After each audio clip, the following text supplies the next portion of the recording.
Innal hamdalillah nahmaduhu wa nasta'inuhu wa nastaghfiruh wa na'udzu billahi min shururi anfusina wa min sayyiati a'malina man yahdihillahu fala mudilla lahu wa man yudlil fala hadiya lahu. أشهد أن لا إله إلا الله وحده لا شريك له وأشهد أن محمدا عبده ورسوله صلى الله عليه وعلى آله وأصحابه ومن تبعهم بإحسان إلى يوم الدين وسلم تسليما كثيرا. يا أيها الذين آمنوا اتقوا الله حق تقاته ولا تموتن إلا وأنتم مسلمون. يا أيها الناس اتقوا ربكم الذي خلقكم من نفس واحدة وخلق منها زوجها وبث منهما رجالا كثيرا ونساء واتقوا الله الذي تساءلون به والأرحام إن الله كان عليكم رقيبا. يا أيها الذين آمنوا اتقوا الله وقولوا قولا سديدا يصلح لكم أعمالكم ويغفر لكم ذنوبكم ومن يطع الله ورسوله فقد فاز فوزا عظيما. ما بعد فإن أصدق الحديث كتاب الله وخير الهدي هدي محمد صلى الله عليه وسلم شر الأمور محدثاتها فإن كل محدثة بدعة وكل بدعة ضلالة وكل ضلالة في النار. معاشر المسلمين معاشر المسلمات الحاضرين والحاضرات المشاهدين والمشاهدات, para pemirsa dimanapun anda berada, rahimani wa rahimakumullah. Mari kita bersyukur kepada Allah Tabaraka wa Ta'ala yang memberikan kepada kita rahmat dan nikmat yang sangat teramat banyak. Sadarilah wahai muslim, wahai muslimah, bahwa Allah senantiasa mencurahkan kepada dirimu aneka ragam rahmat dan nikmat tiada tara, tiada terhingga setiap hari. Setiap hari Allah selalu curahkan kepada kita rahmat dan nikmat yang sangat banyak. Dan rahmat dan nikmat yang Ia curahkan kepada kita itu tiada tara dan tiada terhingga, luar biasa banyak, luar biasa penting, luar biasa mahal. Setiap hari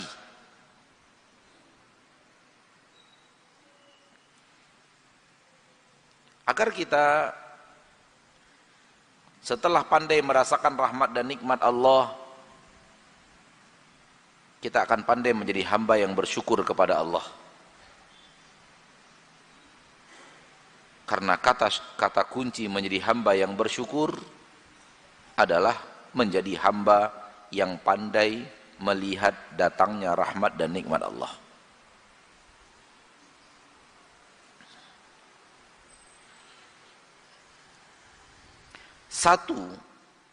Satu dari rahmat dan nikmat Allah yang Allah berikan kepada kita setiap hari itu tak tergantikan oleh emas sebesar masjid ini. Gak bisa menggantikannya. Bayangkan Alangkah hebatnya rahmat dan nikmat Allah yang Allah berikan kepada kita setiap hari. Satu di antaranya saja tak bisa digantikan oleh emas walau sebesar Masjid Taqwa Semarang ini. Baru satu, belum yang lainnya. Dan yang seperti itu banyak, yang tak bisa digantikan oleh emas sebesar masjid ini.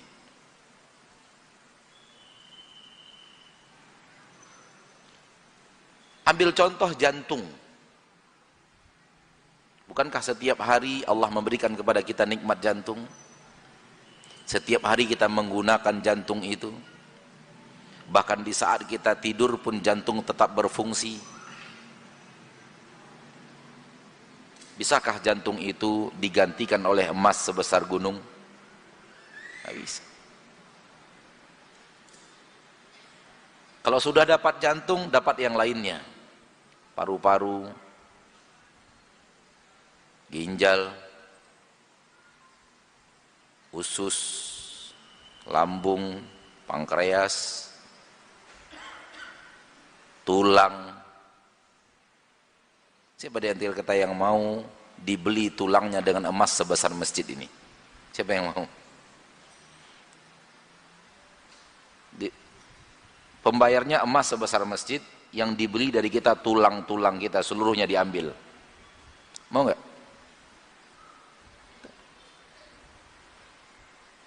Darah keluar kita dari organ tubuh bagian dalam sama juga, kita nggak akan mau. Mata, pendengaran, telinga, lisan, kaki dan tangan. Siapa orang berakal yang mau dibeli kedua kaki dan kedua tangannya dengan emas sebesar masjid ini?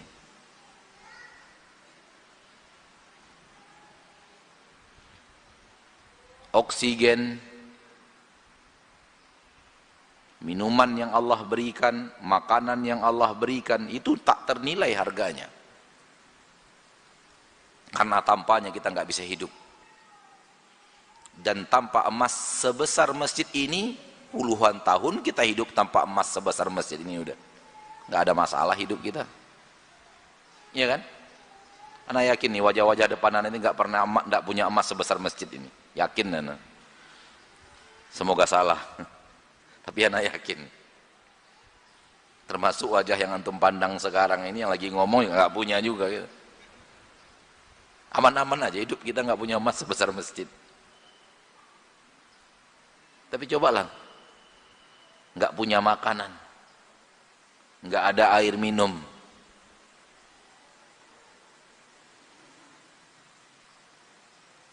sadar akan hal ini, kita akan tahu besarnya rahmat dan nikmat Allah yang Allah berikan kepada kita setiap hari.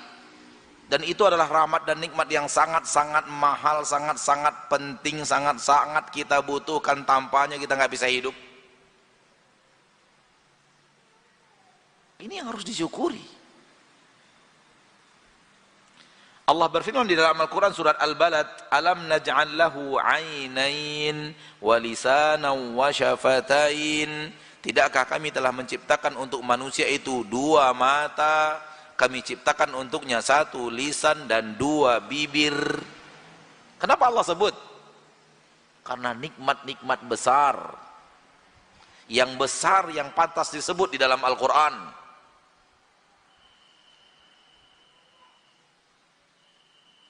Karena Al-Quran hanya akan menyebut yang besar-besar, baik besar secara kemuliaan atau besar secara kenistaan, Allah akan sebut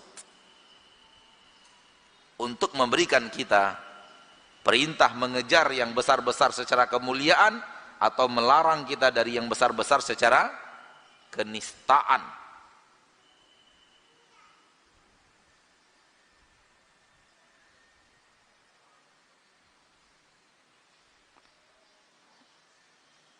Allah sebut mata, Allah sebut lisan, Allah sebut dua bibir, karena itu nikmat-nikmat besar.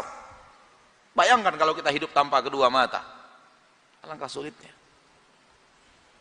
Hal yang sama kalau kita tidak punya lisan untuk berbicara, alangkah sulitnya.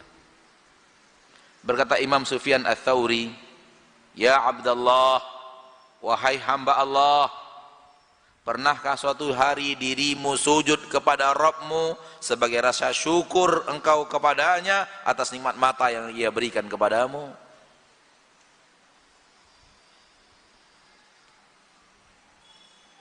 Pernahkah suatu hari engkau sujud kepada Rabbmu, sujud syukur atas nikmat lisan yang Ia berikan kepadamu?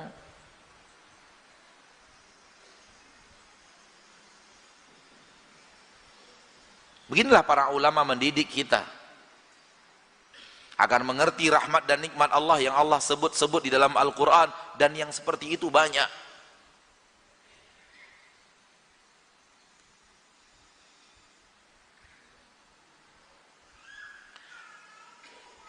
Semoga kita hidup menjadi hamba Allah yang pandai melihat rahmat dan nikmat Allah. Kalau pandai melihat rahmat dan nikmat Allah, insya Allah pandai mensyukuri rahmat dan nikmat itu. Salawat dan salam kepada Nabi kita tercinta, Rasul kita yang mulia, Nabi Muhammad sallallahu alaihi wasallam. Beliau adalah manusia yang paling kita cintai dan harus menjadi orang yang paling kita cintai di hati kita. Kalau tidak, keimanan kita tak sempurna. Beliau yang mengatakan dalam hadis yang sahih riwayat Imam Bukhari, "La yu'minu ahadukum hatta akuna ahabba ilaihi min walidihi wa waladihi wan nasi ajma'in." Tidak beriman salah seorang di antara kalian, dan maksud tidak beriman di sini tidak sempurna. Iman salah seorang di antara kalian sampai dia jadikan akulah yang lebih dia cintai, lebih daripada ayahnya, lebih daripada anaknya, lebih dari manusia semuanya.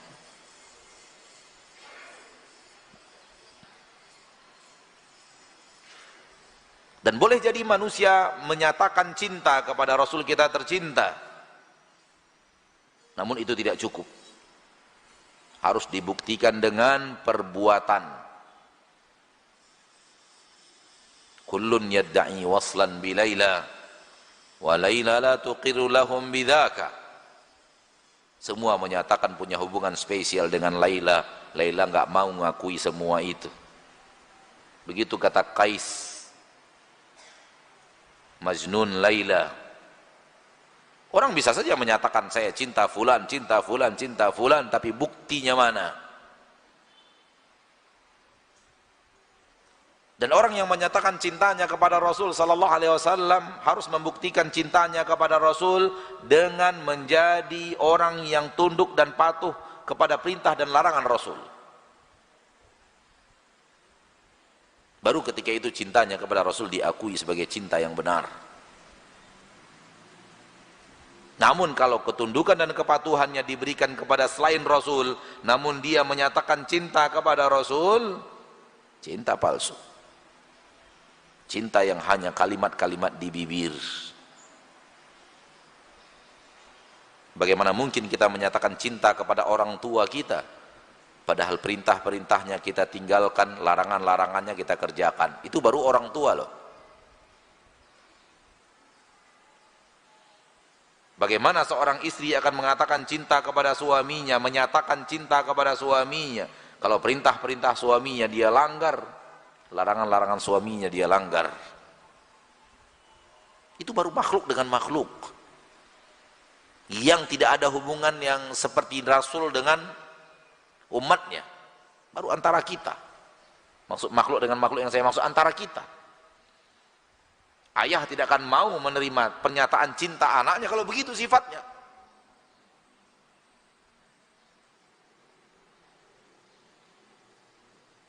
Kalau itu terjadi antara kita dan kita, apalagi antara kita dengan Rasul Muhammad sallallahu alaihi wasallam yang beliau adalah utusan Allah satu-satunya untuk umat akhir zaman.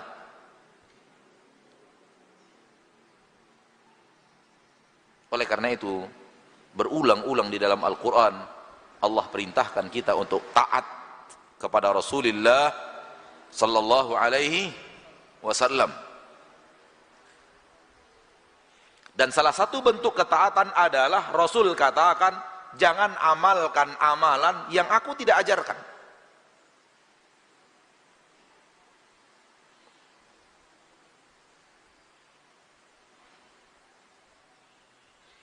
Karena amalan yang diamalkan yang saya tidak ajarkan akan ditolak oleh Allah. Rasul yang mengatakannya, bukan kita.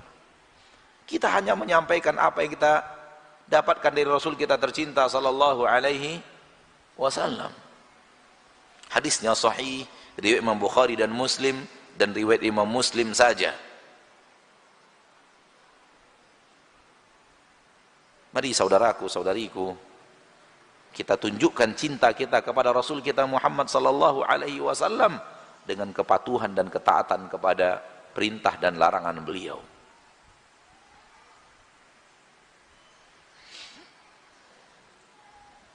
Di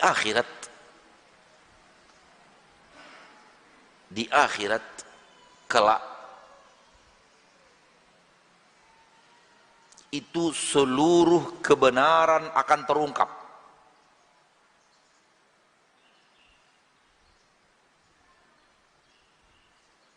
Dan seluruh yang tidak benar akan terungkap.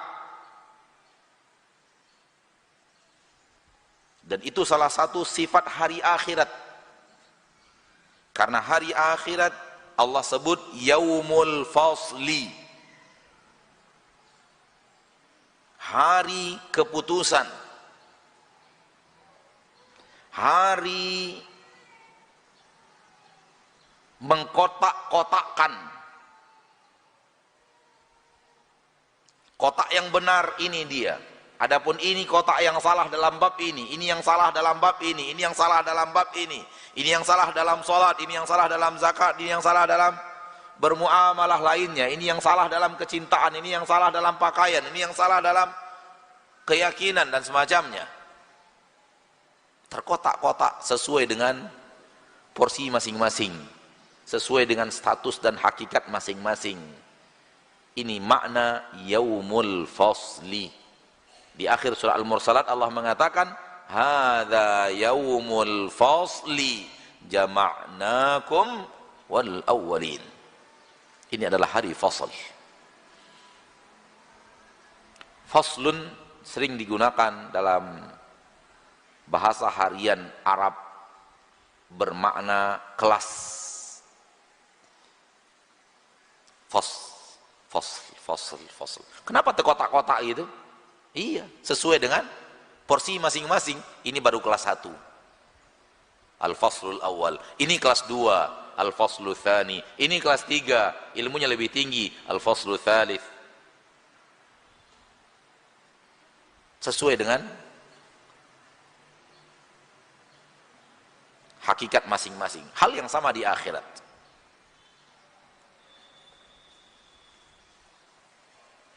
Yang ingin saya tuju dari bahasan ini adalah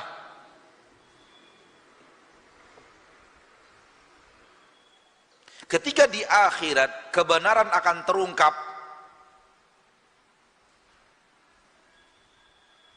dan kebatilan akan terungkap dengan nyata, sehingga seluruh manusia tahu ini loh ternyata yang benar itu, dan ini ternyata yang salah itu, ini loh ternyata yang benar itu, ini ternyata batil tidak benar. Yang ingin saya tuju dari bahasan ini adalah, saudaraku, saudariku, apa gerangan nasib kita sekiranya ketika semua itu terungkap, kita justru di pasukan yang keliru memahami kebenaran.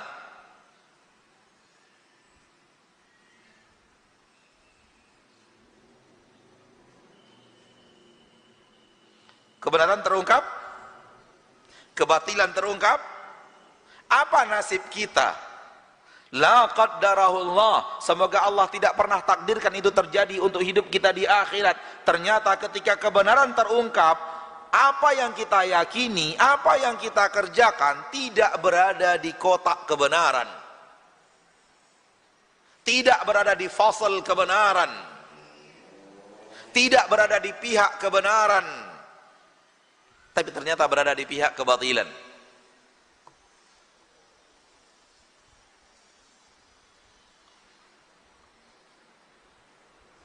Di situ akan terjadi penyesalan tiada tara, nangis sampai keluar air mata, namun sudah tidak berguna.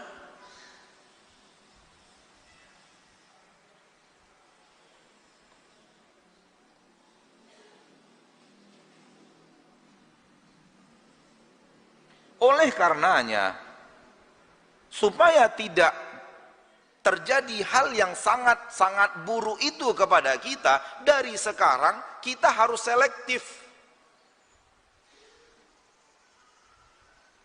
Jangan asal-asalan. Kita harus berusaha memilah-milah mana yang benar, mana yang abal-abal.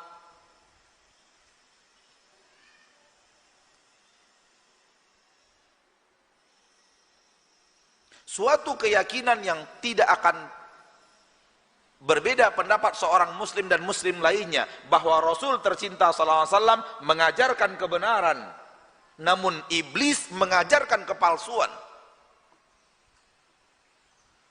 Betul tidak?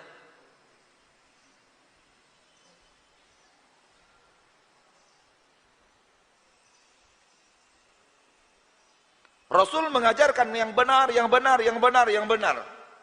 Dan semuanya sudah diajarkan. Allah sudah merekomendasi, semuanya sudah sempurna. Al-yauma akmaltu lakum dinakum. Hari ini aku telah sempurnakan untuk kalian agama kalian. Rasulullah SAW telah bersabda, "Ma min amalin yuqarribukum ilal jannah illa waqad amartukum bih, wa ma min amalin yuqarribukum ilan nar illa waqad nahaitukum an."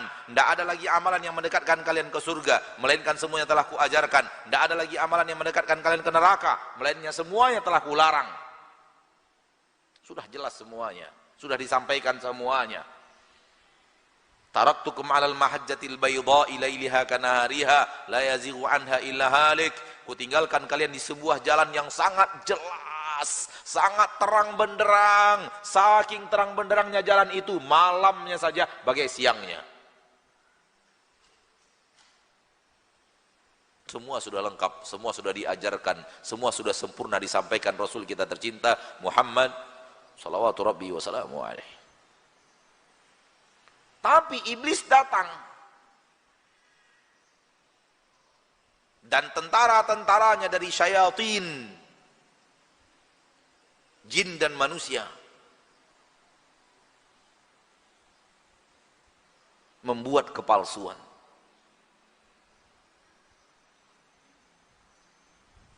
Akhirnya sebahagian manusia terjerumus ke dalam kepalsuan itu.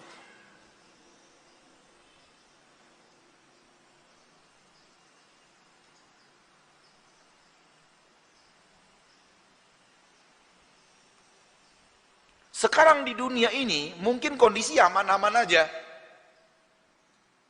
tetapi tidak aman kalau sudah masuk akhirat.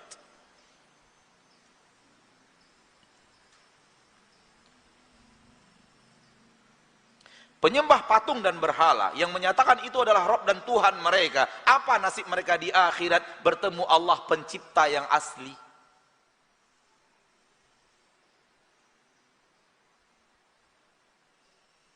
Penyembah nabi dan matahari, apa nasib mereka di akhirat ketika bertemu Rabb yang asli? Di pengadilan Allah yang hakiki pasti akan terjadi.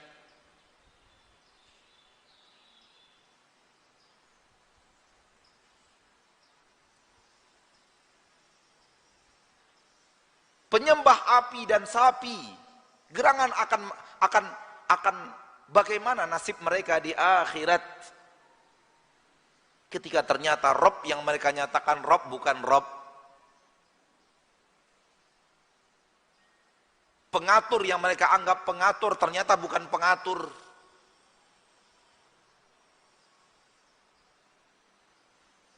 Ternyata semua itu hanya karya rekayasa orang-orang terdahulu sebelum mereka, diwarisi dari generasi ke generasi sampai ke generasi mereka. Mereka harus meyakini itu sebagaimana generasi terdahulu. In hiya illa asma'un sammaitumuha antum wa aba'ukum ma anzalallahu biha min sultan. Keyakinan-keyakinan itu ternyata hanya nama-nama karangan orang-orang sebelum kita, diwarisi dari generasi ke generasi, dan disuruh kita untuk meyakininya. Kita pun yakin. Allah tidak pernah turunkan keterangan yang jelas seperti yang dinyatakan itu. Hanya karangan nama, karangan kisah. Akhirnya terjerumus ke dalam agama palsu. Fahami di sini kalimat palsu yang saya maksud tidak benar lagi sudah.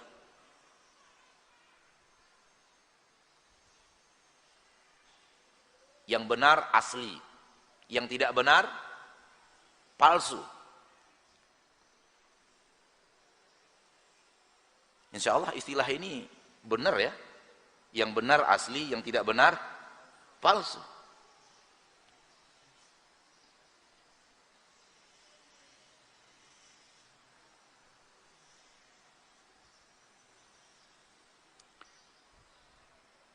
Ini yang paling berbahaya.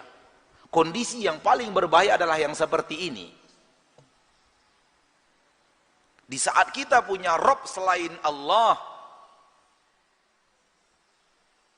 atau punya Rob yang Rob itu bukan Allah lagi sudah. Punya ilah selain Allah, atau punya ilah yang sudah tidak ada hubungan kita dengan Allah.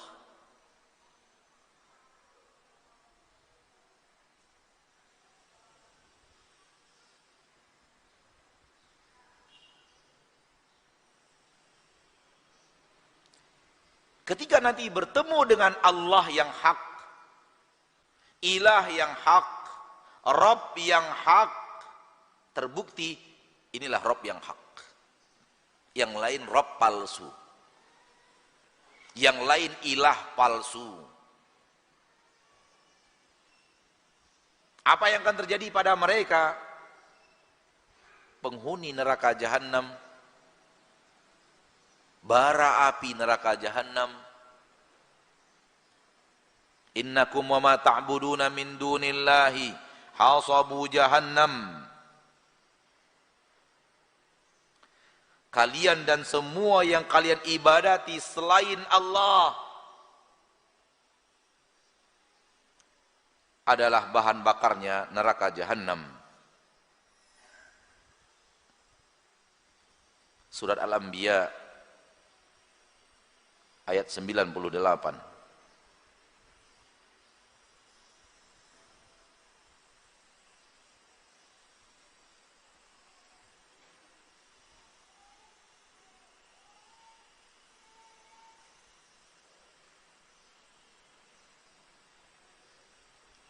Kalian dan semua yang kalian sembah selain Allah adalah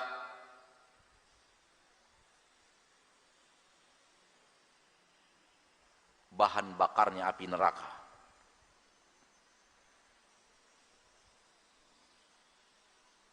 Antum laha waridun.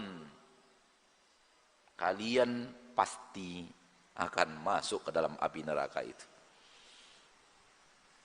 Lau kana haula'i alihatam ma waraduha. Sekiranya mereka-mereka itu yang palsu-palsu itu benar-benar ilah yang hak, ma waraduha, niscaya kalian tidak akan masuk neraka jahanam.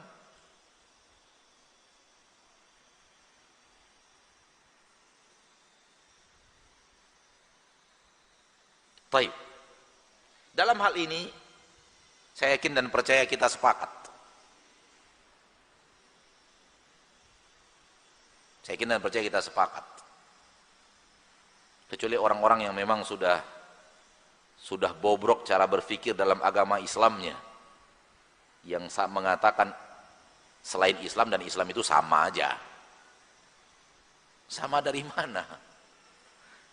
Yang satu mengibadati ilah yang hak, yang lainnya mengibadati ilah yang palsu. Yang satu beragama dengan agama yang hak, yang lainnya beragama dengan agama karangan manusia, warisan nenek moyang, palsu.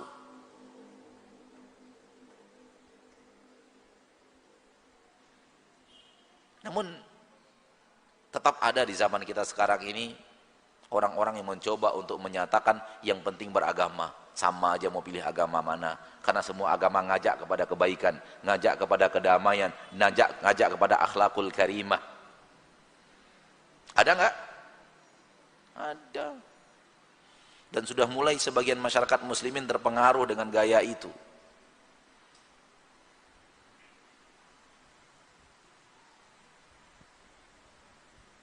Tetapi orang Islam yang ikhlas dalam keislamannya, serius dengan keislamannya, pasti nggak setuju itu.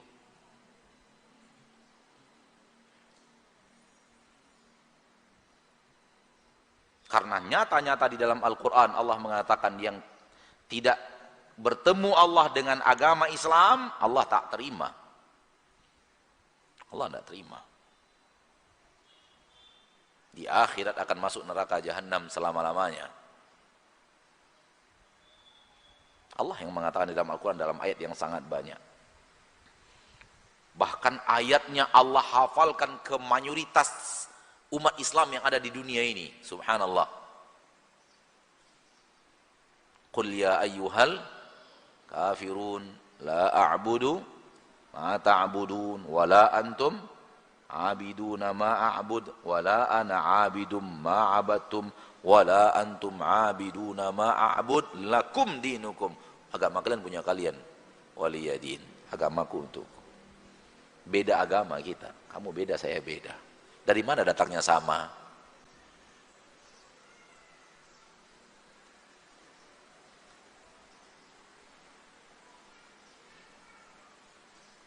Yang satu mengatakan Allah tabaraka wa ta'ala yang menurunkan hujan, yang memberi rezeki. Yang lain mengatakan yang menurunkan hujan, yang memberi rezeki, patung itu. Sama dari mana? Sementara patung itu ada yang membuatnya. Dulu dia tidak ada. Kalau sudah pantas-pantasan menjadi Tuhan, yang lebih pantas jadi Tuhan, pembuat patung itu. Benar gak sih? Kok bisa dia buat Tuhan gitu? Tapi itulah sesuatu yang diyakini dari generasi sebelumnya. Maka ketika para nabi dan para rasul mendakwahi tauhid, mendakwakan tauhid kepada umatnya, kepada kaumnya, jawaban kaumnya apa? Kadzalika wajadna aba'ana kadzalika yaf'alun. Kami nemukan ayah-ayah kami, orang tua kami gini dulu ngerjakannya. Itu alasan, udah nggak ada lagi. Ini perkataan kaum Nabi Ibrahim kepada Nabi Ibrahim. Wajadna aba'ana kadzalika yaf'alun. Kami temukan ayah-ayah kami dulu, ya begitu juga ngerjakan.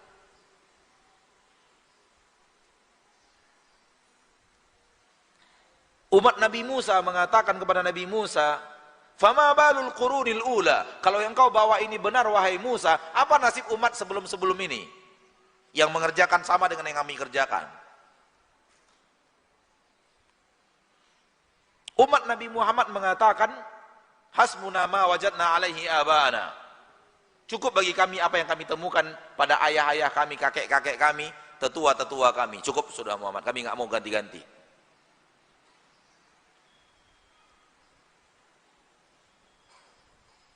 Sementara semua itu hanya karangan manusia yang dijadikan sebagai agama palsu. Taib, kita ingin keluar dari ini. Kenapa? Karena di masjid ini nggak ada yang punya agama palsu. Ya nggak? Semua kita agama kita asli.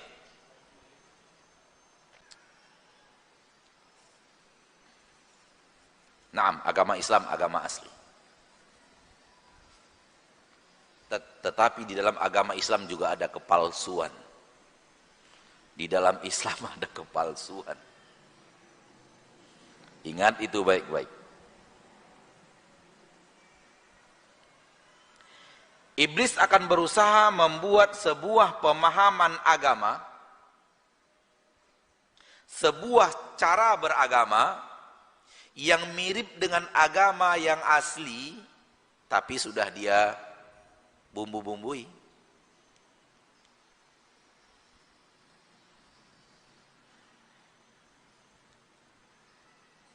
Paham maksudnya?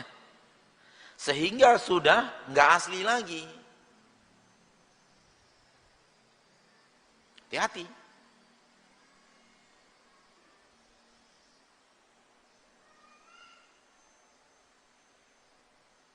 Itu kerjanya iblis.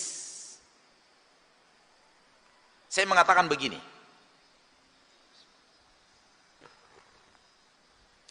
Iblis lihat-lihat manusia.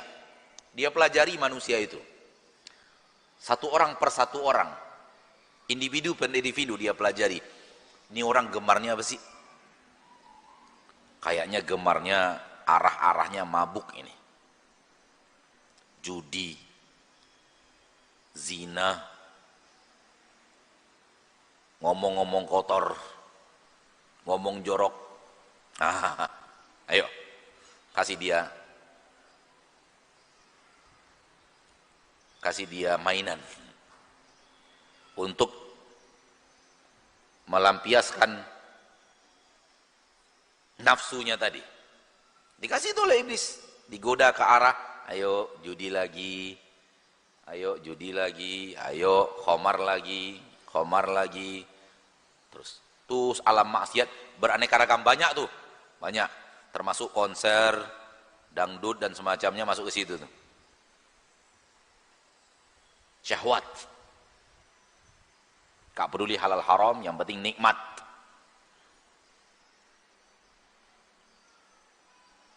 Dilihatnya sebagian manusia nggak suka gitu-gituan. Sukanya ke masjid, baca Quran, pengajian. Apa iblis mau tinggal diam melihat orang begituan? Udah. Iblis bilang, ini hanya ilustrasi ya, tapi ilustrasi benar. Iblis bilang, buat sesuatu yang mirip-mirip dengan agama yang benar ini, agar orang-orang yang suka ibadah ini masuk ke sana, keluar dari yang benar.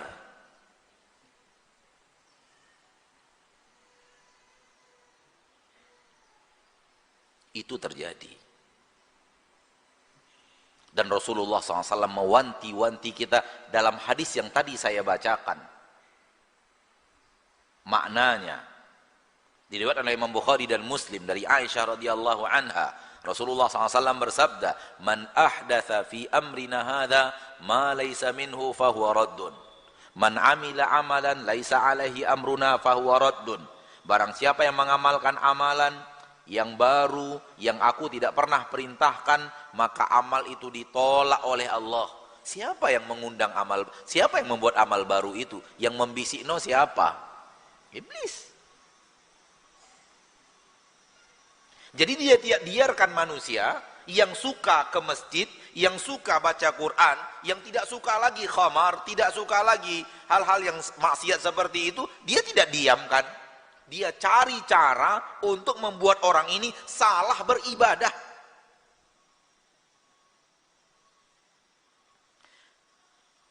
Dirusak mulai dari ilmu, dirusak dari amalannya. Akhirnya cara berilmunya salah, cara beramalnya salah. Tetapi dia masih merasa berilmu. Masih merasa beramal-amal yang benar. Inilah makna yang tadi saya katakan, ternyata di dalam Islam sendiri, hati-hati Islam secara umum, masih ada yang namanya apa? Kepalsuan.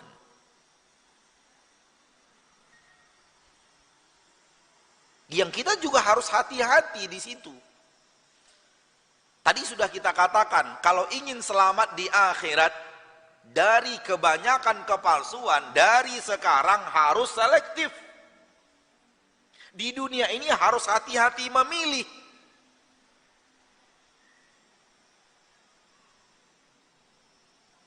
Jangan asal ikut. Kalau tidak ada keterangan yang jelas berasal dari Rasul tercinta, diamalkan oleh para sahabat Nabi tercinta, ada sesuatu di sana yang harus dipertanyakan. Dari siapa ini?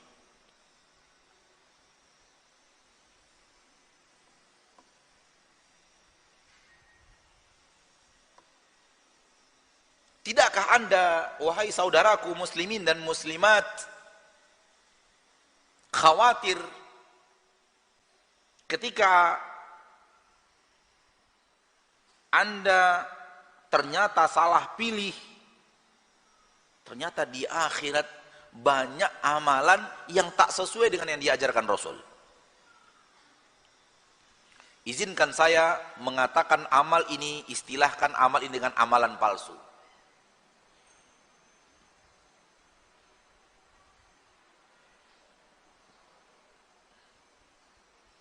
Apa gerangan yang akan terjadi pada manusia seperti ini?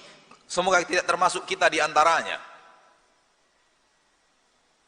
Ketika datang hari kiamat, hari mengungkap seluruh kebenaran, ternyata yang kita lakukan di luar kebenaran itu.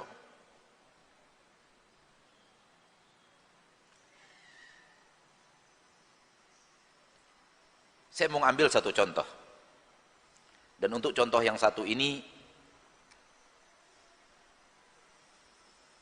cukup satu contoh ini, silahkan praktekkan yang lainnya. Baik. Rasul mengajarkan azan kepada Bilal. Rasul mengajarkan azan kepada Bilal. Bilal baca seperti ini, seperti ini, seperti ini dalam azan. Maka Bilal membacanya. Seperti yang diajarkan Rasul kita tercinta Muhammad sallallahu alaihi wasallam. Allahu akbar, Allahu akbar. Terus sampai la ilaha illallah.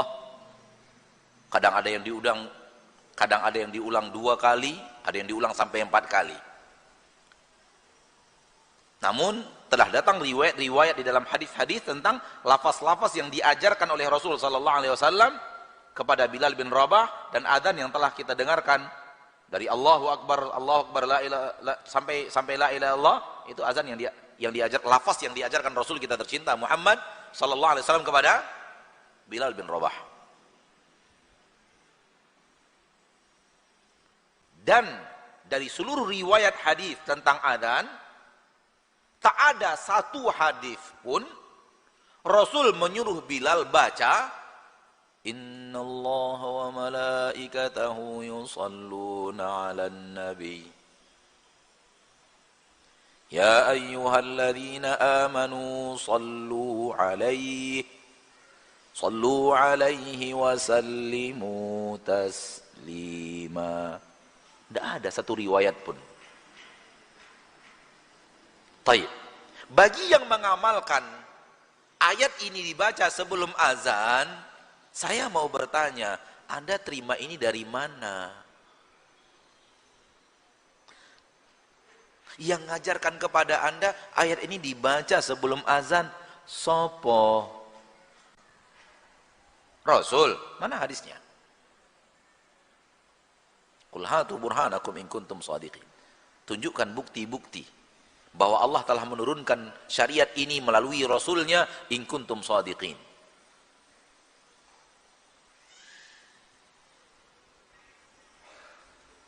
Kalau bukan Rasul yang mengajarkan kepada Bilal, siapa yang mengajarkan kepada kaum muslimin, muadzinin untuk membacanya? Nampak? Kalau bukan Rasul yang suruh baca, yang suruh baca itu siapa? Semangat kali jawabnya di belakang.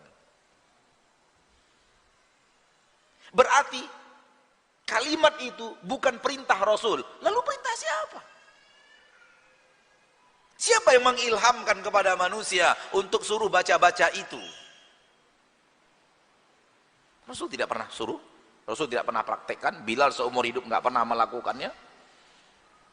Tidak ada satu riwayat pun hadis. Ini yang saya katakan tadi, ada tambahan yang tidak sesuai dengan kebenaran, menjadi hal yang diamalkan dan dianggap bahagian daripada ketaatan.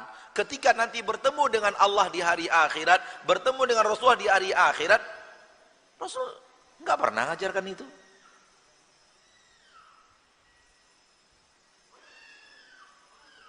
Ini contoh.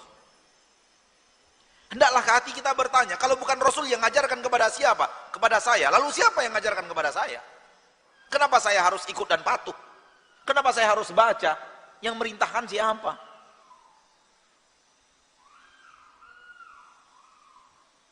Akhirnya kalimat ini bahagian daripada kalimat yang tidak ada di dalam agama Islam yang hak, yang diajarkan Rasul tercinta SAW, namun menjadi amalan di tengah sebahagian kaum muslimin dengan penuh keyakinan ini adalah sesuatu yang harus dibaca ketika sebelum azan.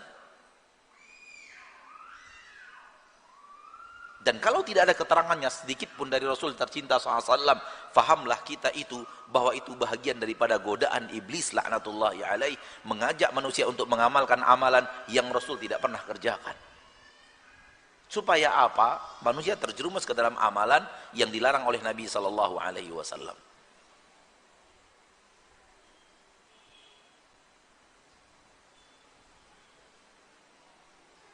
Dan yang kalau kita belajar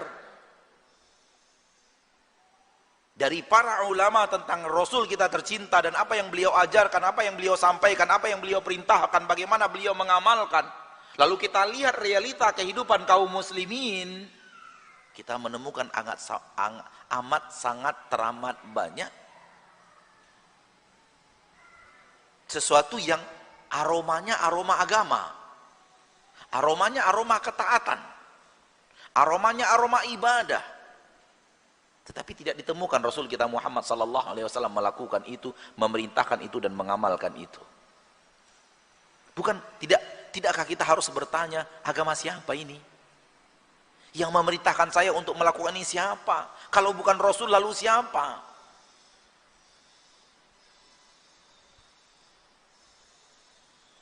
Di sini, ma'asyiral muslimin, saya ingin mengatakan, kalau tadi kita bicara agama yang palsu dan kita sudah sepakat itu palsu, insya Allah ta'ala, izinkan saya mengatakan ini amalan palsu, ini ibadah palsu, bukan asli.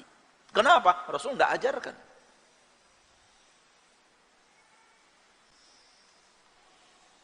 Lalu bagaimana dengan amalan yang seperti ini banyak kita lakukan, lalu menghadap Allah di akhirat di saat kebenaran yang asli dari Rasul nyata. Ini dia kebenaran yang asli dari Rasul, yang lainnya enggak.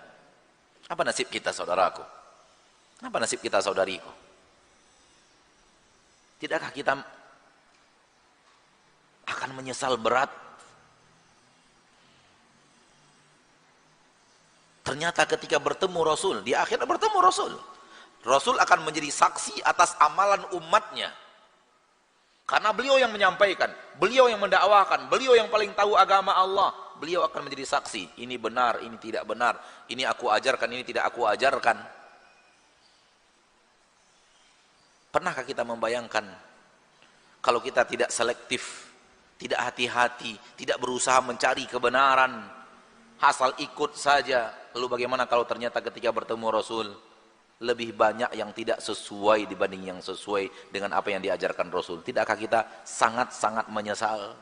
Dan adakah gunanya menyesal di akhirat?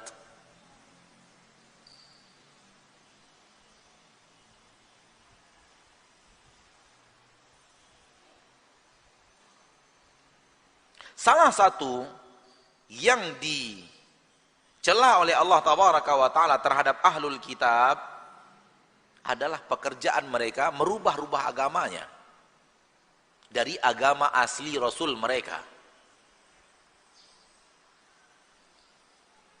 Itu yang Allah katakan di dalam Al-Quran.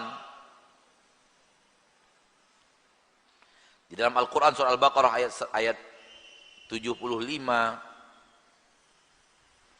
afatatma'una an yu'minu lakum wa qad kana fariqum minhum yasma'una kalam Allah thumma yuharrifunahu min ba'di ma aqaluhu wa hum ya'lamun. Hal yang senada dalam surat An-Nisa ayat 46. Hal yang senada dalam surah Al-Maidah ayat 13.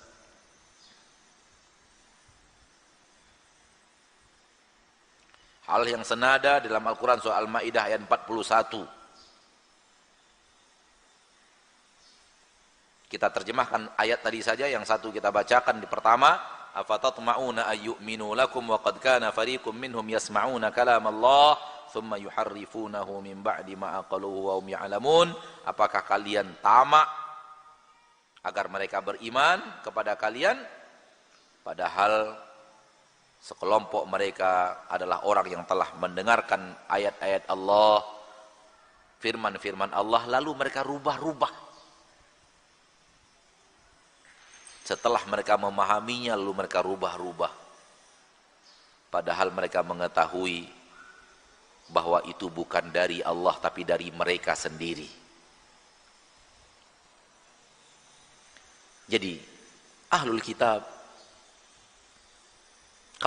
kalau para ulama, kita dengarkan berbicara tentang Yahudi dan Nasrani, mereka mengatakan agama Yahudi dan Nasrani aslinya adalah agama para nabi.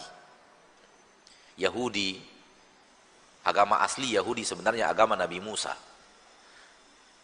Nasrani agama aslinya agama Nabi Isa. Agama Nabi Musa, Nabi Isa, Nabi Muhammad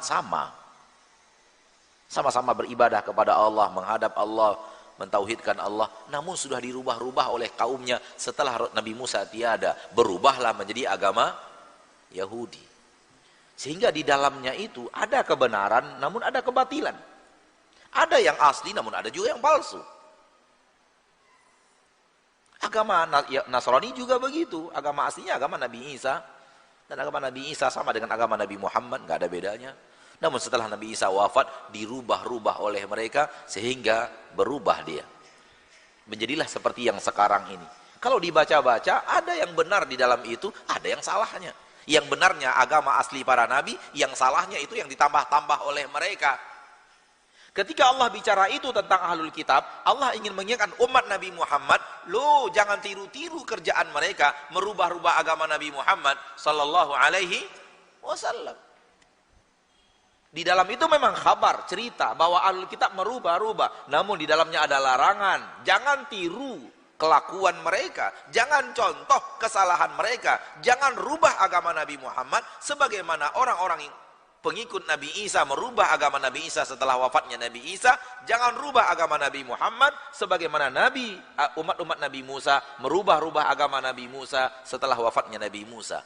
Pertahankan keaslian agama Nabi Muhammad ini sampai akhir zaman. Saudaraku, saudariku muslimin dan muslimat, saya ingin bertanya, silakan jawab dengan logika, perasaan yang benar. Kita mau agama Nabi Muhammad ini bertahan asli hingga akhir zaman, atau terserah kita mau merubahnya seperti apa? Kita mau yang mana sebenarnya? Mau mempertahankan keaslian, kemurnian Islam yang dibawa oleh Rasul kita tercinta, atau ya sudahlah, yang penting orang niatnya berbuat baik, apapun yang dia lakukan walau tak sesuai dengan yang diajarkan Rasul, yang penting niatnya bagus, tujuannya bagus, monggo gitu. Sehingga akhirnya kacau balau. Setiap muslim yang ikhlas dalam keislamannya, yang bertauhid ikhlas dalam tauhidnya, berittiba kepada Rasul ikhlas dalam ittiba'nya, inginkan kemurnian Islam. Islam kembali kepada keaslian yang asli, tanpa ada campur tangan manusia, tanpa ada pikiran-pikiran manusia yang belum tentu benar, belum tentu salah juga kadang-kadang. Tak ada jaminan benar, tak ada jaminan salah. Bercampur aduk dengan kebiasaan masyarakat, bercampur aduk dengan pikiran seseorang, logika seseorang. Sementara agama Islam, agama wahyu.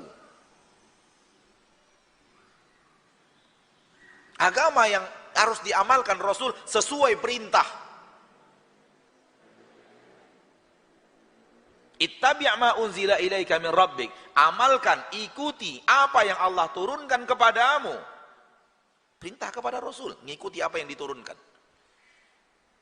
Apa iya kita sekarang boleh nggak ngikuti apa yang diturunkan, tapi boleh membuat dengan gaya baru ala kita? Apa namanya itu kalau bukan kekeliruan dan kepalsuan? Maka berhati-hatilah saudaraku. Siapapun yang ingin belajar ilmu agama dengan serius, benar-benar mencari sumbernya mana, argumentasinya mana, mana ayatnya, mana hadisnya, insya Allah ketemu kebenaran. Lakukan dengan ikhlas. Kenapa? Allah berjanji di akhir surat Al-Ankabut. Surat Al-Ankabut ayat yang terakhir. Allah mengatakan, walladzina jahadu fina lanahdiyannahum subulana. Yang bersungguh-sungguh mencari jalan kami, kami akan tunjukkan jalan kami itu. Yang mengerti bahasa Arab, Allah mengatakan janjinya dengan dua taukid. Lanahdiyannahum. Lam, lanahdi, lamnya lamu taukid. Lanahdiyanna, nun yang bertasydid, nun taukid. Taukid itu menguatkan kata bahwa ini adalah sebuah kebenaran. Dua taukid, dua penguat kata didatangkan oleh Allah. Allah benar-benar sungguh-sungguh akan memberikan petunjuk ke jalan yang benar. Dua penekanan taukid. Allah tidak akan pernah ingkar janji. Tinggal kita serius atau tidak mencari kebenaran. Berikutnya, hal yang juga sering terjadi dalam kehidupan kita yang harus kita ingatkan kaum muslimin, kaum muslimat, soal kepalsuan dan keaslian.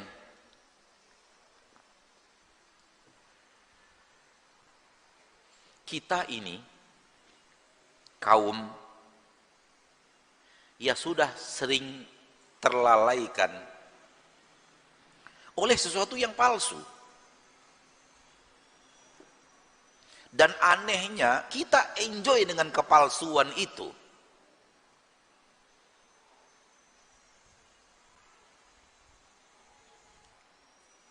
Anak-anak kita disuguhi pahlawan-pahlawan palsu.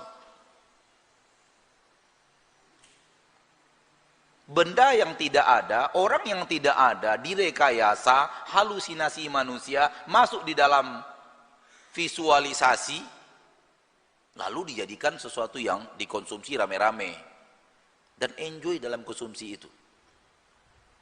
Saya mau bertanya, si Upin dan si Ipin di mana orangnya? Hah? Nggak ada kan? Palsu kan? Halu kan? Kenapa kok banyak kali patungnya? Kenapa kok anak kita suka kali Upin Ipin itu? Naik lagi ke atasnya. Apa yang dicintai oleh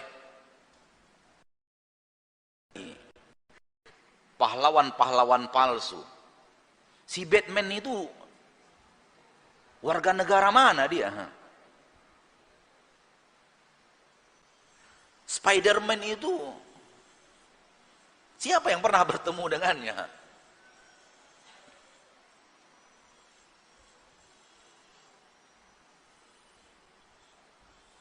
Masuk kita kepada dunia kepalsuan, namun kita enjoy di dunia kepalsuan itu.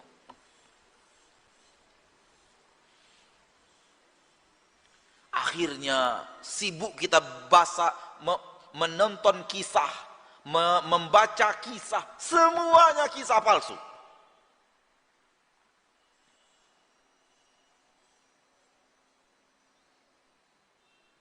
Baca majalah cerita tentang ini, palsu. Baca novel kisah ini, kisah palsu. Nonton film ini, nonton film palsu.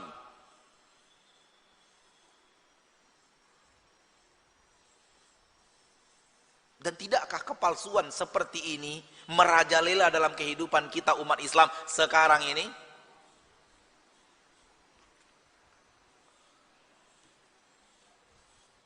Ada pahlawan-pahlawan yang orangnya nggak ada. Pahlawan kebenaran, Spider-Man, Batman, entah apa-apa, man-man apa lagi nggak tahu saya. Orangnya nggak ada, hanya cerita palsu yang dikemas sedemikian rupa, dijual banyak pencintanya, pencinta kepalsuan. Sehingga saya punya teman di pesantren bercerita, membuat saya ngakak, Pak. Adik daripada teman ini, dia lagi di rumah, lagi liburan, adiknya tangannya kejepit pintu. Bukan dia bilang aduh, tapi dia bilang berubah. Saya nggak tahu berubah itu apa sih sebenarnya. Waktu adiknya tangannya kejepit pintu, nggak bilang aduh, tapi bilang berubah. Spontan keluar dari otaknya tanpa apa, spontanitas, refleks. Karena kacau ini udah. Otaknya udah kacau, sering nonton yang berubah-berubah itu. Kalau kesakitan berubah, kalah berubah. Apa sih itu film mana, nggak tahu juga sih. Apa tuh, Pak? Power Ranger atau apa? Hah? Apa? Power Bank?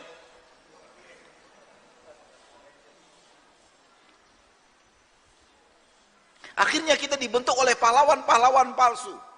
Kisah-kisah palsu. Itu yang membuat kita lalai dari kisah-kisah asli. Ini dia kisah-kisah asli ada di sini. Inna hadza lahuwal qasasul haqq. Ini adalah kisah-kisah yang sebenar-benar nyata. Ketika Allah tabaraka wa taala bercerita tentang Nabi Isa, ibunya Maryam, dan kisah yang ada di tengah-tengah kaumnya yang tidak yang menuduh Maryam berzina dan semacamnya, diceritakan Allah detail. Di akhirnya kisah itu Allah katakan, inna hadza lahuwal qasasul haq. Ini kisah-kisah asli. Ini bukan cerita halusinasi. Ini bukan kisah palsu. Akhirnya apa? Ketika kita lari kepada kisah-kisah palsu, malas cerita, belajar kisah asli. Akhirnya detail kisah palsu paham, garis besar kisah asli aja nggak paham.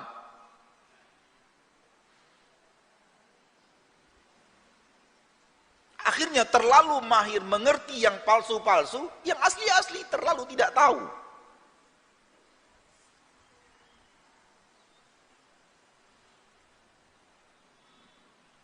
Siapa di antara kita yang benar-benar membaca detail biografi Abu Bakar? Ali bin Abi Thalib radhiyallahu anhu.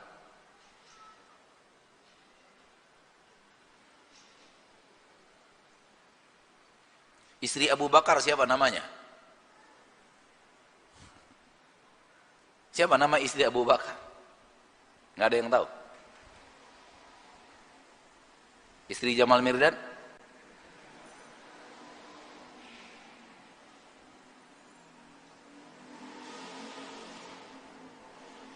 Kenapa? Karena yang palsu itu asyik.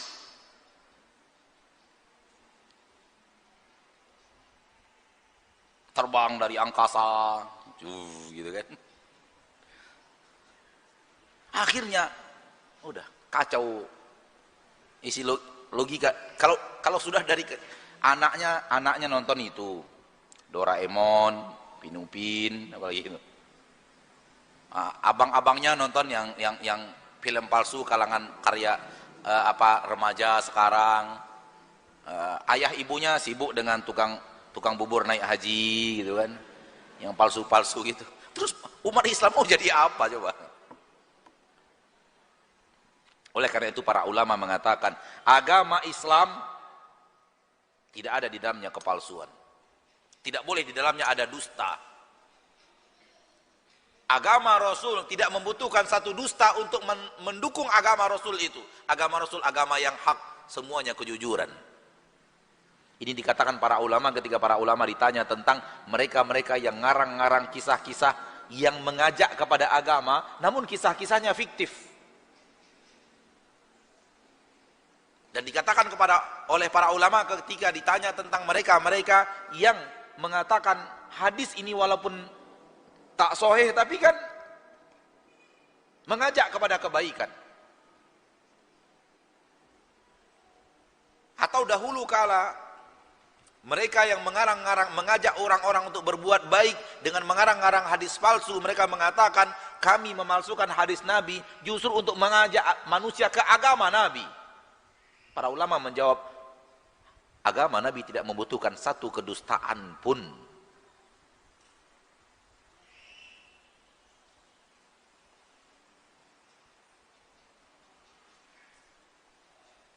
Maka mari saudaraku kaum muslimin dan muslimat,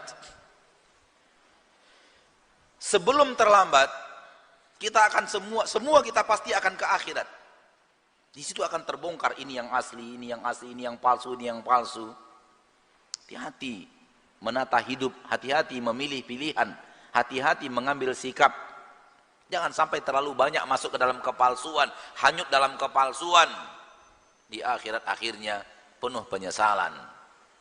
Di saat penyesalan itu tak ada lagi kesempatan untuk melakukan revisi atas kesalahan tersebut. Makanya apabila kita melihat biografi para ulama, mereka orang-orang yang sibuk dengan hal-hal yang nyata.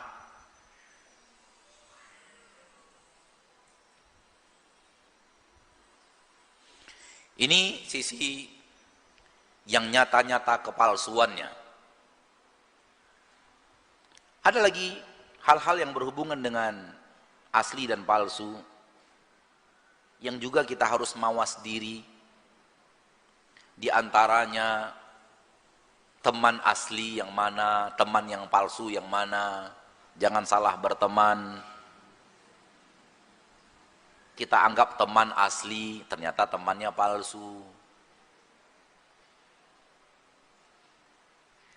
Guru yang asli yang mana, guru yang palsu yang mana.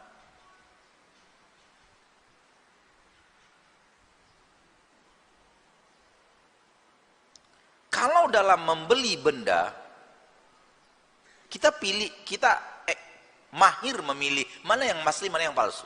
Dan kita paling tidak mau ditipu orang. Disodorkan barang palsu, diambil harga asli misalnya. Misalnya apa jenis benda yang mau kita beli? Jam kah? Baju kah? Sendal, sepatu kah? Spare part mobil kah? Kita tuh punya apa namanya? Punya perhitungan matang yang asli yang mana nih? Yang KW yang mana? Jangan sampai kita beli barang KW dengan harga asli. Kita merasa rugi luar biasa. Tidakkah kita merasa rugi di akhirat nanti? Ternyata salah pilih pada KW semua. Kalau di dunia kita merasa rugi, tak dapat yang asli dengan harga asli, bayangkan nasib kita di akhirat.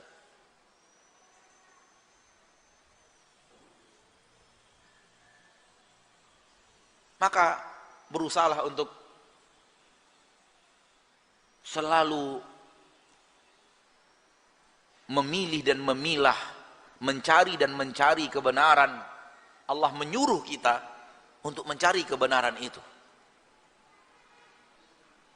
Dan Allah tabaraka wa ta'ala menjanjikan yang serius mencari kebenaran itu Allah ajarkan. Dan saya sudah bertemu banyak sekali saudara-saudara saya kaum muslimin dan muslimat yang benar-benar ingin mencari kebenaran. Tujuannya itu benar-benar saya ingin mencari yang benar yang mana. Akhirnya pindah dari satu komunitas ke komunitas yang lain, pindah dari satu pemahaman kepada pemahaman yang lain, pindah dari satu kelompok ke kelompok yang lain sampai dia benar-benar bertemu kebenaran itu. dan semuanya bertemu di jalan beragama itu sesuai dengan yang diamalkan para sahabat Rasulullah sallallahu alaihi wasallam. Di situ mereka baru berhenti mencari pencarian mereka dan mengatakan inilah jawaban dari semua kedahagaan selama ini yang kami rasakan di saat kami mencari dan mencari. Masuk kelompok ini, waduh banyak kesalahan. Masuk ke sini, waduh masuk ke sini. Ketika bertemu dengan manhaj yang mengajarkan Al-Quran dan hadis disesuaikan dengan pemahaman para sahabat, para tabi'in, ketika itulah mereka menemukan mubtaghahu yang mereka cari-cari. Inilah kebenaran yang selama ini kami keliling-keliling untuk mencarinya ke sana dan kemari, dan kita bertemu banyak sekali yang seperti ini, akhirnya bertahan di pemahaman beragama disesuaikan mengikuti cara beragamanya Nabi dan para sahabat ketika hidup, para tabi'in, atba'ut tabi'in. Itulah dia pemahaman salafus saleh, beragama sesuai dengan agamanya generasi pertama umat Islam. Mari saudaraku kaum muslimin dan muslimat, sekali lagi kita serius mencari kebenaran. Kalau Anda serius mencari kebenaran, walau kita berbeda pendapat, Anda yakin kita sama, karena sama-sama serius dan ikhlas mencari kebenaran. Tapi kalau sudah mengikuti hawa nafsu dan mengikuti kebiasaan, ingin membela kebiasaan demi kebiasaan, kita berbeda. Wallahu ta'ala a'la wa a'lam bisawab. Semoga materi ini bermanfaat. Semoga Allah memberikan kepada kita semangat untuk memilih yang terbaik untuk akhirat kita. Amin ya rabbal alamin. Waktu yang tersisa kita gunakan untuk menjawab pertanyaan. Sallallahu wasallam wa baraka wa an'am ala abdihi wa rasulihi Muhammad.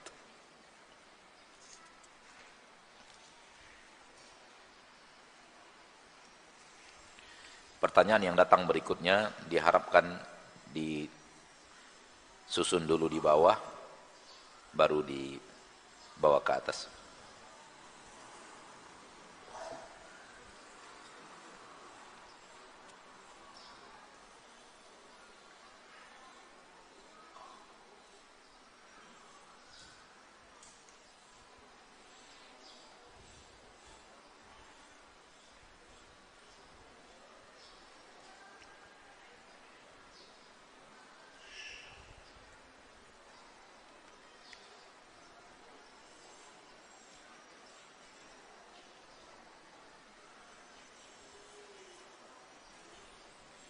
Saya pernah mendengar kalau seseorang itu sudah ditakdirkan dari awal penciptaan, maksudnya di laham rahim ibunya, telah ditetapkan tempatnya di neraka atau di surga.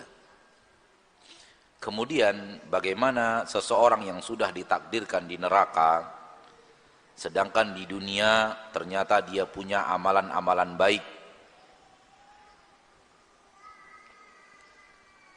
Apakah amalan-amalan baiknya tersebut akan sia-sia?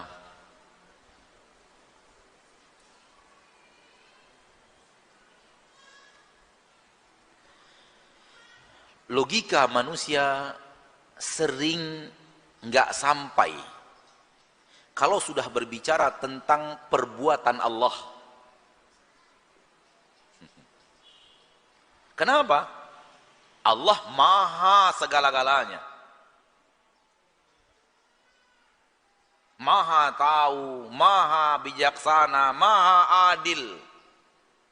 Sementara manusia sangat-sangat terbatas ilmunya.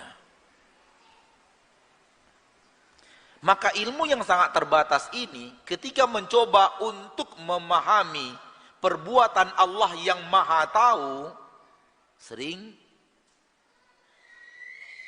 nggak nyampe. Ketika nggak nyampe, syukur-syukur kalau dia mengatakan, kayaknya saya nggak ngerti-ngerti, mau tanya ah. Tapi yang paling parah adalah kalau Allah sudah mulai disalahkan. Pertanyaan dari saudaraku ini, bagaimana kalau seseorang Allah sudah takdirkan di neraka, ternyata di dunia dia beramalnya baik. Saya mau tanya, sampean mau nyalahkan siapa? Hah?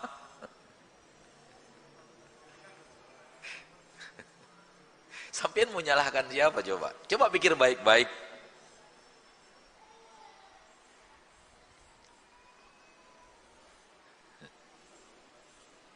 Allah ketika membuat keputusan walau di awal penciptaan itu karena Allah sudah tahu amalan dia dari hidup sampai mati kayak apa.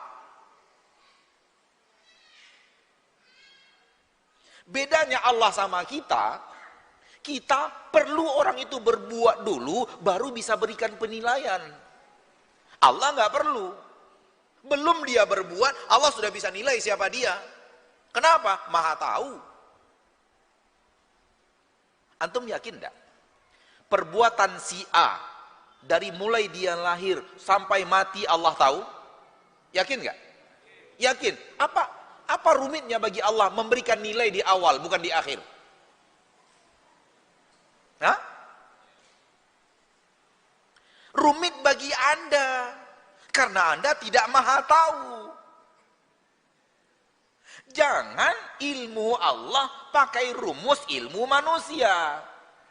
Konsletnya di situ. Kita bicara ilmu tentang Allah, perbuatan Allah, apa yang Allah buat. Kita pakai rumus ilmu kita. Kok sudah dinilai di awal, diputuskan di awal, kamu ke neraka ya, kamu ke surga ya. Ternyata dia dalam kehidupan hari-hariannya, luar biasa ibadahnya. Loh, yang salah siapa coba? Kalau dengan cara seperti itu berpikir, berarti Allah nggak tahu biografi hidup orang ini. Karena tidak tahu, akhirnya memberikan nilai ke neraka asal-asalan. Allahkah itu? Bukan. Justru karena Allah tahu siapa dia sebenarnya, dari A sampai akhir, belum lagi dia berbuat, Allah sudah tahu dia mau berbuat apa. Maka Allah bisa memberikan keputusan di awal, ini orang ke neraka, ini orang ke surga. Dan gak mungkin meleset. Gak mungkin dalam catatan Abu Bakar itu, Abu Bakar ke neraka itu gak mungkin. Dan gak mungkin dalam catatan Fir'aun dia ke surga, itu gak mungkin. Karena Allah tahu pekerjaannya sampai akhir matinya. Maka pantasnya orang seperti Fir'aun kemana? Kita sudah tahu nih kelakuan Fir'aun. Menurut kita, Fir'aun ini pantasnya ke surga apa ke neraka? Ke neraka. Karena kita sudah tahu bobroknya, jahatnya dia, beringasnya dia, pembunuhnya dia. Sudah tahu kita kan, diceritakan kepada kita. Menurut kita, si Fir'aun ini pantasnya ke surga atau ke neraka? Ke neraka. Allah juga tahu itu sebelum Fir'aun hidup. Dan hanya bedanya kita dengan Allah, bahwa Allah sudah tahu sebelum Fir'aun melakukan. Sehingga Allah berikan nilai di awal. Sementara kita baru tahu setelah Fir'aun mati. Baru kita buat keputusan di akhir. Menurut sampean, Abu Jahal pantasnya ke surga apa ke neraka? Ke neraka. Allah juga sudah tahu pantasnya ini orang ke neraka. Taruh di neraka dari awal oleh Allah. Sebelum Abu Jahal lahir dari rahim ibunya. Tidak ada yang salah.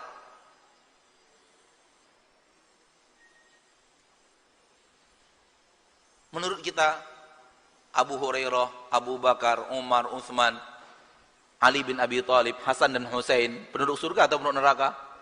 Allah juga tahu. Bahkan lebih tahu. Tahu itu sebelum semua yang kita sebut tadi dilahirkan oleh ibu-ibu mereka dari rahim ibu mereka. Dan Allah sudah memberikan nilai dari rahim itu. Ini penduduk surga. Allah ketika membuat keputusan surga dan neraka sudah tahu amal perbuatan semuanya dan memberikan nilai di awal. Bukan berarti akan ada orang yang Allah katakan ke neraka berarti dan ternyata salah, ternyata hidupnya bagus, amal baik. Enggak begitu. Enggak akan. Wallahu taala alam.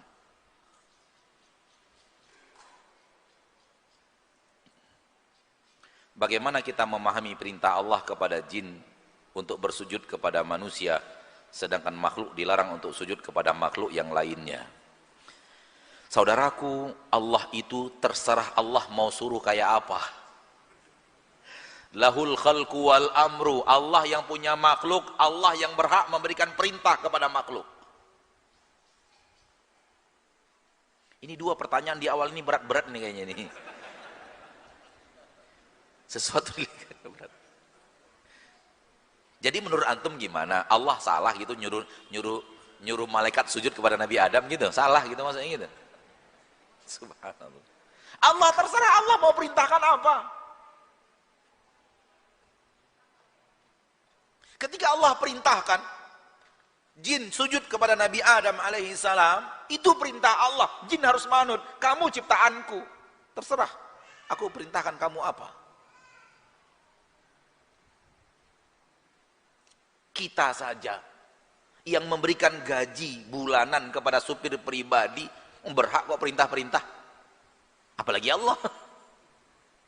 Ya kan? Masakan ini, bukan masakan, itu pembantu rumah tangga. Kerjakan ini, buat ini, pergi ke sana, pergi kemari. Kenapa? Berhak perintah-perintah. Wong saya gaji. Sementara jantungnya bukan kita yang buat, paru-parunya bukan kita yang buat, oksigen untuk dia bukan kita yang ciptakan. Kita merasa berhak perintah-perintah loh. Baru hanya memberikan dia gaji sekian juta sebulan. Lalu bagaimana dengan Allah yang memberikan segala-galanya kepada manusia? Tidak berhakkah Allah memerintah sesuai apa yang Allah mau, apapun yang Allah mau? Berhak. Ini penting di sini. Jangan sampai dari sesuatu yang kita yakini Allah kok salah gitu. Hati-hati ya. Yang harus difahami adalah aneka ragam syariat antar satu nabi dan nabi yang lainnya bervariasi. Tergantung Allah membuat keputusan, ini boleh di zaman ini, tidak boleh di zaman ini boleh di zaman ini, tidak boleh di zaman ini. Allah yang berhak memerintah sebagaimana dia yang punya makhluk itu. Maka bersujud kepada makhluk di zaman syariat Nabi Muhammad diharamkan. Walau di syariat sebelumnya diizinkan. Wallahu ta'ala a'la wa a'lam bis-shawab.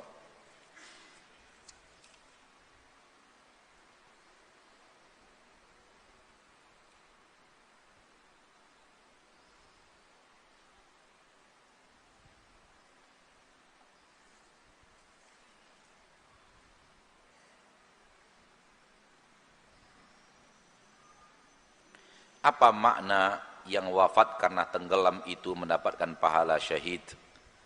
Apakah seperti orang wafat karena berperang di jalan Allah? Syahid terbagi dua. Syahid besar, syahid kecil. Syahid besar adalah wafat membela agama Allah di medan jihad. Dan syahid kecil adalah beberapa amalan yang mendapatkan pahala syahadah namun tidak seperti yang tadi pertama. Di antaranya orang mukmin tenggelam, orang mukmin yang wafat gara-gara penyakit di perutnya, orang mukminah yang wafat melahirkan, yang seperti itu, orang mukmin yang kemudian wafatnya ada suatu benda yang jatuh menimpuk dirinya. Tapi mukmin yang saleh, yang salehah,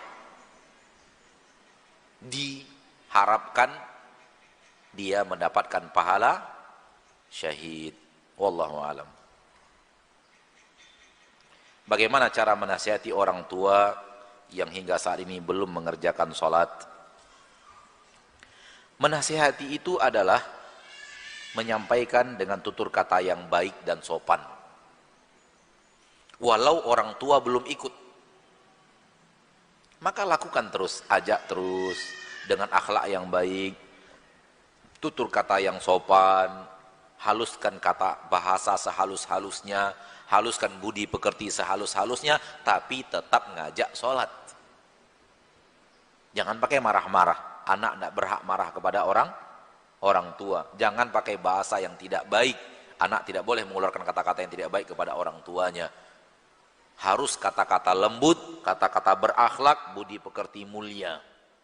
Allah berfirman di dalam Al-Quran surat Luqman, wa in jahadaka ala an tusyrika bima laisa laka bi ilmun fala tuti'huma wa sahibhuma fid dunya ma'rufa.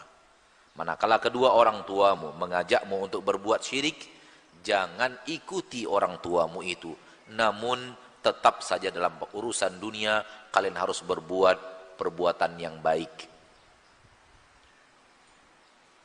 Maka ajak terus dengan bahasa yang lembut, tutur kata yang lembut, budi pekerti yang lembut, tidak pakai marah-marah, tidak pakai kasar, dan lanjutkan terus. Walau orang tua sampai akhir, naudzubillah, semoga tidak terjadi, walau orang tua sampai akhirnya nggak sholat, tapi kewajiban kita sebagai seorang anak mengingatkan. Wallahu a'lam. Berdakwah itu tidak ada kewajiban harus sampai terwujud, nggak ada. Berdakwah itu adalah menyampaikan kebenaran. Hasil Allah tidak minta. Wallahu a'lam.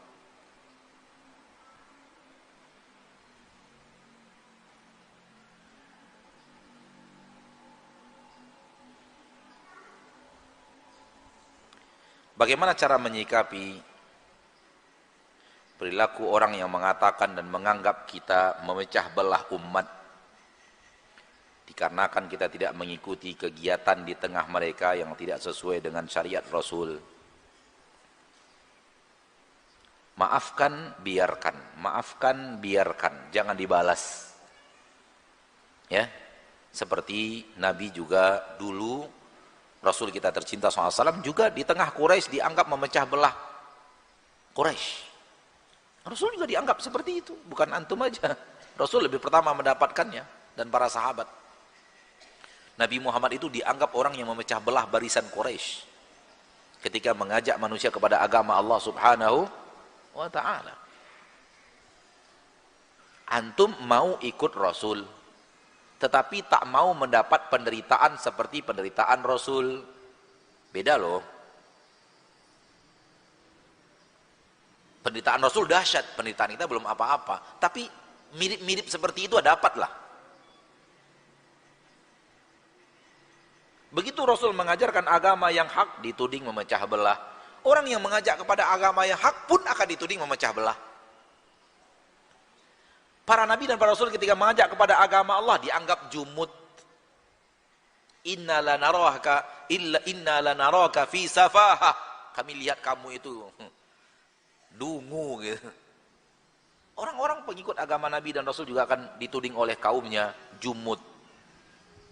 Berpikirnya kurang waras, kurang pas.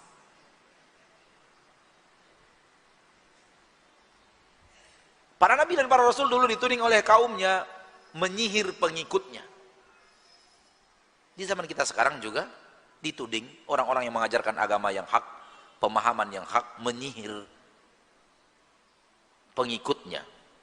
Walau kalimat sihir sekarang berubah menjadi doktrin. Itu mereka menanamkan doktrin. Doktrin apa? Doktrin ngajak kepada Al-Quran dan Sunnah. Udah habis. Intinya adalah apa yang ditemukan oleh para nabi dan para rasul dulu, kita akan temukan sekarang. Apa yang menjadi rintangan dakwah di zaman dahulu akan menjadi rintangan dakwah di zaman sekarang. Sunnatullah wahidah. Sunnatullah akan berlaku satu. Maka kalau Rasul mengajarkan kebenaran, mendapatkan rintangan, maksud sih kita yang mengajak manusia kepada kebenaran, nggak mau mendapatkan rintangan gitu? Belum lagi Nabi Muhammad mendakwahkan kebenaran, beliau sudah mendapatkan kalimat seperti ini dari Waraqah bin Naufal. Itu baru-baru Nabi Muhammad mendapatkan wahyu Iqra bismi rabbikal ladzi khalaq. Pertama kali di Gua Hira, turun pulang ke rumah ketakutan, dihibur oleh istrinya Ummul Mukminin Khadijah bintu Khuwailid radhiyallahu anha wa ardhaha. Kemudian dibawa ke pamannya Waraqah bin Naufal yang ahli kitab. Kemudian Waraqah bin Naufal, Nabi belum berdakwah ini. Nabi baru apa sih makhluk yang datang kepada aku? Itu. Kata Waraqah bin Naufal kepada Nabi SAW begini, ya laitani kuntu jada'an idh yukhrijuka qaumuk la ansurannaka nasran mu'azzara. Andai aku masih kuat, karena Waraqah bin Naufal waktu itu sudah tua, andai aku masih kuat bertemu hari di mana engkau diusir oleh kaummu dari kampung ini, niscaya aku akan membelamu dengan pembelaan yang sangat hebat. Rasul bingung sallallahu alaihi wasallam mendengar perkataan Waraqah bin Naufal, andai aku bertemu hari di mana kaummu mengusirmu dari kampung ini. Karena hari itu, detik-detik itu, tahun-tahun itu, Rasul sallallahu alaihi wasallam manusia yang paling dicintai oleh semua orang di kota Mekah. Semua orang cinta Rasul. Semua orang suka Rasul. Semua orang percaya ke Rasul. Semua orang bangga di tengah-tengahnya ada orang yang budi pekerti, yang amanah seperti Rasul sallallahu alaihi wasallam. Tak ada satu masyarakat pun yang disakiti Rasul sallallahu alaihi wasallam. Bahkan kebaikan beliau menebar di sana sini. Artinya apa? Saya lagi dimulia-muliakan kaum saya. Kenapa Waraqah bin Naufal bilang mereka akan mengusir saya dari kampung ini? Hal yang 180 derajat berbeda. Sehingga Rasul berkata, awa mukhrijiyahum, kaumku akan mengusirku dari kampung ini? Kata Waraqah bin Naufal, ya, engkau akan diusir oleh kaummu. Kemudian Waraqah bin Naufal mengucapkan sebuah kata, ingat, la ya'ti rajulun bimithli ma ji'ta bihi illa 'udi. Tak ada seorang lelaki pun membawa seperti yang akan engkau bawa, melainkan semuanya dimusuhi. Hadis sahih Imam Bukhari.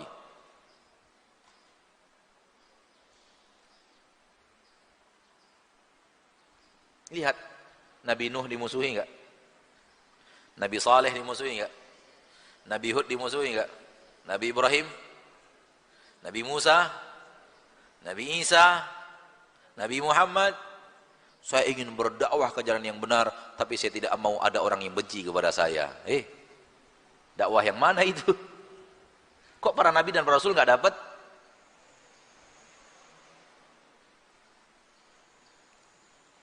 Kenapa? Karena bicara kebenaran, rintangannya adalah membicarakan kebatilan. Dan orang-orang yang sedang berada di kebatilan itu pasti tidak suka kebatilannya disampaikan. Akhirnya terjadilah kebencian. Tidak kita inginkan, tetapi terjadi. Rasul tidak ingin kebencian kaumnya, tapi kaumnya membencinya. Namun Rasul menyayanginya dengan menyampaikan kebenaran itu kepada mereka. Dan itulah sunnatullah di permukaan bumi, harus terjadi. Oleh karena itu, beberapa ayat di dalam Al-Quran, setelah perintah amar ma'ruf nahi mungkar, setelah perintah dakwah, perintah bersabar. Di dalam surat Luqman, nasihat Luqman kepada anaknya, wa'mur bil ma'rufi wanha 'anil munkari wasbir 'ala ma asabak. Perintahkan manusia kepada yang ma'ruf, larang mereka daripada yang mungkar, dan bersabarlah akan sesuatu yang akan menimpa dirimu. Wa tawasau bil haqqi wa tawasau bis sabri. Saling nasihat menasihati kepada kebenaran. Kalau nasihat menasihati kebenaran, artinya menyampaikan ini loh yang benar, ini salah. Dakwah ini, wa tawasau bil haqq, dakwah kepada kebenaran. Perintah berikutnya, wa tawasau bis sabri. Saling nasihat menasihati untuk sabar. Kenapa? Dakwah itu butuh sabar.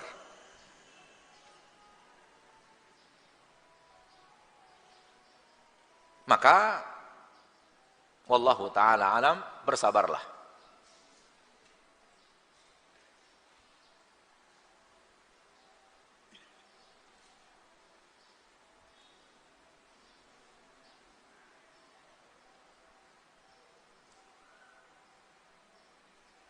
Apabila ada seseorang beribadah, mengaji bukan karena hati, namun karena rasa tidak enak pada orang lain atau terpaksa.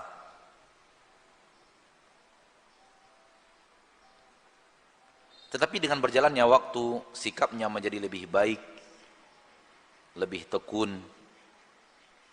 Apakah mengajinya mendapat pahala? Allah Maha tahu segala-galanya dan Maha adil dalam memberikan penilaian. Serahkan kepada Allah. Dan tidak sedikit orang-orang yang awalnya memang memaksakan diri, tapi akhirnya Allah berikan hidayah setelah itu. Kata Nabi SAW, "Ajibtu li aqwamin yadkhulunal jannata bis-salasil." Aku takjub kepada kaum-kaum yang masuk surganya justru karena dibelenggu dengan belenggu-belenggu. Orang kafir ingin memerangi umat Islam di zaman Rasul dan yang lainnya, dari para sahabat kalah perang, akhirnya jadi tawanan perang, dibelenggu. Setelah dibelenggu jadi budak, melihat keindahan Islam, tertarik dan masuk Islam dan menjadi muslim yang baik. Akhirnya masuk surga, tapi pakai dibelenggu dulu. Jadi nggak ada masalah. Berat di awal, terpaksa di awal, bila akhirnya mengarahkan kepada kebenaran dan keikhlasan, itu namanya proses. Proses awal, nggak ada yang langsung sempurna. Kesempurnaan itu biasanya letaknya di mana? Di mana? Di akhir.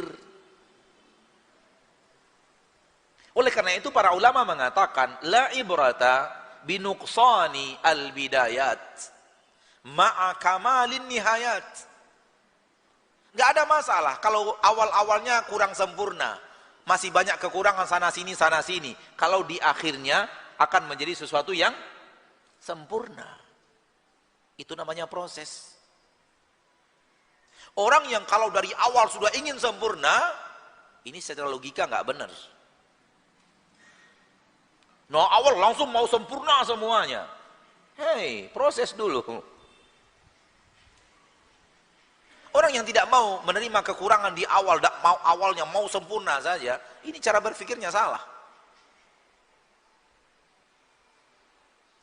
Apabila kita lihat agama para nabi dan para rasul, coba lihat. Nabi Adam, Nabi Nuh, nabi, Allah berikan yang sempurna di mana letaknya? Hah? Di agama Nabi Muhammad. Allah tidak letakkan kesempurnaan di awal. Walau yang di awal itu bukan salah, tidak salah, agama Nabi nggak ada yang salah. Tapi yang paling sempurna Allah letakkan di mana? Di akhir.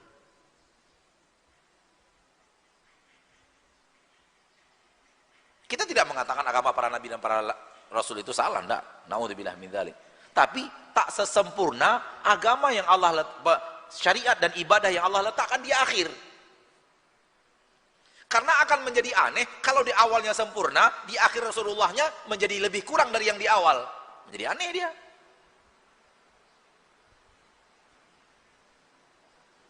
Wallahu ta'ala alam.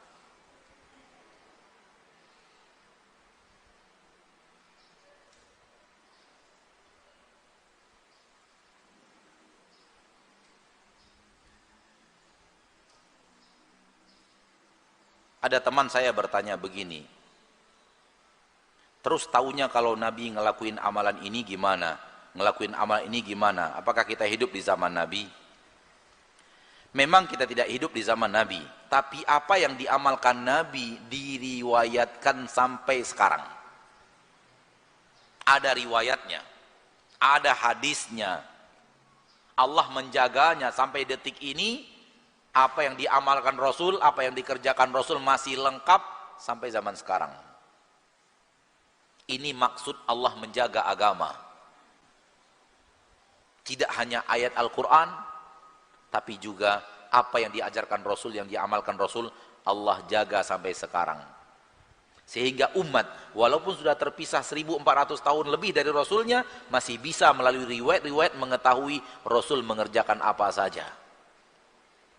Itulah hebatnya agama Nabi Muhammad sallallahu alaihi wasallam. Walau sudah terpisah lebih daripada 1,5 abad, umat masih tahu dari riwayat-riwayat yang dijaga oleh Allah melalui para ahli hadis, apa yang dilakukan Rasul, apa yang tidak dilakukan Rasul sallallahu alaihi wasallam.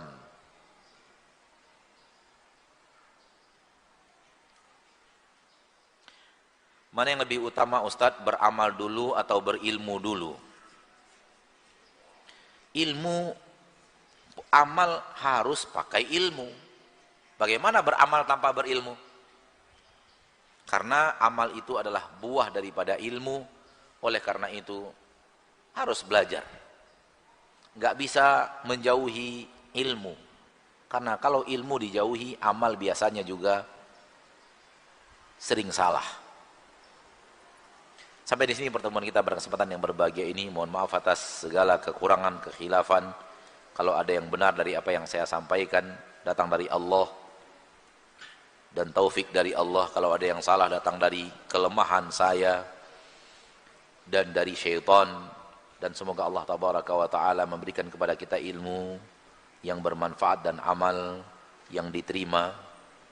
Semoga pertemuan kita kali ini, yang bertemu di majlis kali ini dan duduk di majlis kali ini, kelak dipertemukan Allah di majlis-majlis di surganya. Semoga Allah wafatkan kita semua di atas husnul khatimah, dan semoga Allah tabaraka wa ta'ala ampunkan dosa kita di saat kita dihisab di hadapannya. Amin ya rabbal alamin. Subhanakallahumma wa bihamdika asyhadu an la ilaha illa anta astaghfiruka wa atubu ilaik. Wassalamu alaikum warahmatullahi wabarakatuh.